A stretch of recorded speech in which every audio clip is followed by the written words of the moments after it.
Israel says that it is committed to the release of Israeli captives held by Hamas, and part of its strategy includes launching more strikes on Gaza. We are fighting to secure the release of all the remaining hostages, women and men, young and old, civilians and soldiers. It is only unrelenting military pressure combined with intense diplomatic efforts that has secured the release of those 110. There will be no one left behind. We will continue fighting to bring back the remaining 137. The IDF has resumed targeting Hamas terror targets, striking more than 400 over the weekend, including extensive aerial attacks in the Khan Yunis area. I'm joined now by Imran Khan, who's in Tel Aviv. Imran, I wonder what the Israeli authorities, military, war cabinet, etc., are saying about how they're prosecuting this war in this new phase of their offensive, specifically in light of the fact that last night the Israeli Prime Minister Benjamin Netanyahu held this press conference and he said, we're not trying to harm Palestinians. And yet today we're learning that it's been one of the worst death tolls since October the 7th, with more than 700 Palestinians killed in the last 24 hours. I'm just wondering how Israel is framing its operation at the moment.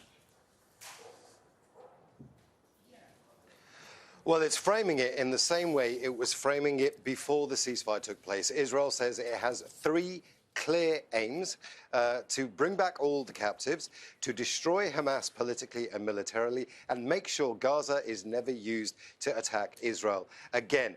Now, there's a PR element to all of this as well. Israel is now much more focused on showing what these targets are.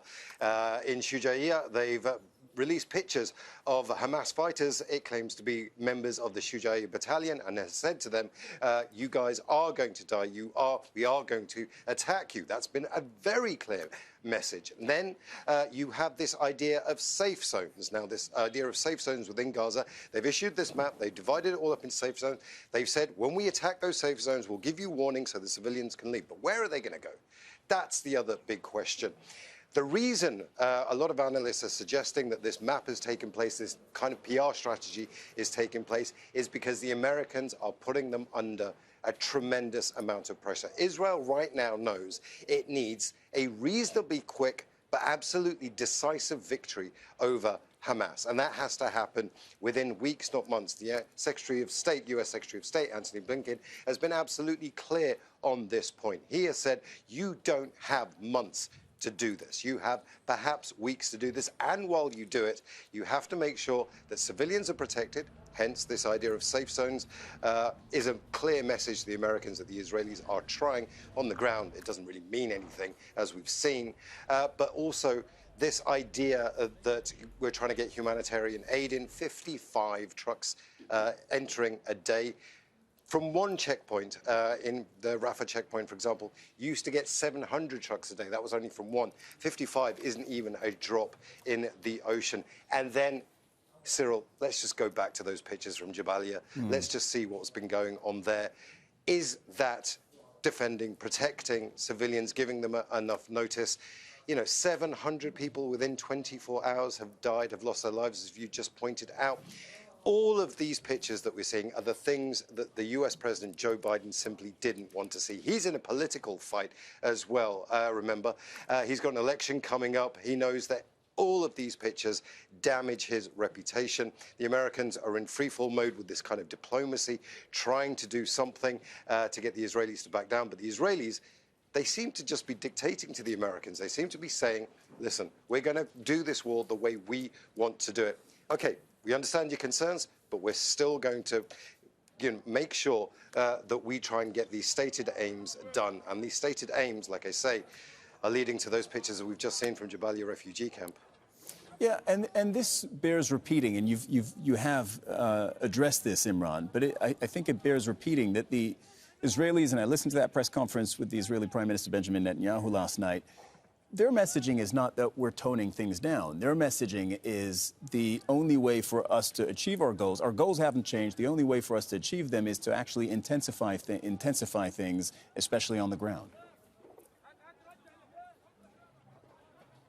That's absolutely right. The Israelis are going in. Now, there's two things that are going on here that are worth repeating. Firstly, for all the American pressure that's been put on them, the Americans are still supplying them with money and with weapons. And those are the weapons that are being used to fight in Gaza. So there's a contradictory element to what the Americans are saying. Then you have Northern Europe, particularly the French, the Germans and the British, who are backing Israel's right to defend itself, that's what they're calling it, to the hilt. That is not having the same kind of reaction that the Israelis would hope in the global south. In the global south, the Israelis are coming under tremendous amounts of criticism, and particularly within parts of southern Europe as well. So the Israelis are sticking to their guns because they know if they listen to the Americans, if they listen to the global south, it's not going to make a huge amount of difference domestically. They're under a tremendous amount of domestic pressure. There's still a lot of sympathy for the Israelis and this war that they're conducting in Gaza at home. People are still very angry about the events of October 7th when 1,200 people were killed. That is still a raw emotion that the Israelis have. So the Israelis have got this two-pronged almost pressure on them. One, domestic, to actually go in and actually destroy Hamas. And if that means flattening Gaza, well, that means flattening Gaza. And then you have the international pressure on them as well that says, well, you need to do humanitarian aid, you need to have protect civilians. And that is something that the Israelis can't seem to do because this intensive bombardment is something that they are keeping up. Now, just one more point before I hand back to you, Cyril.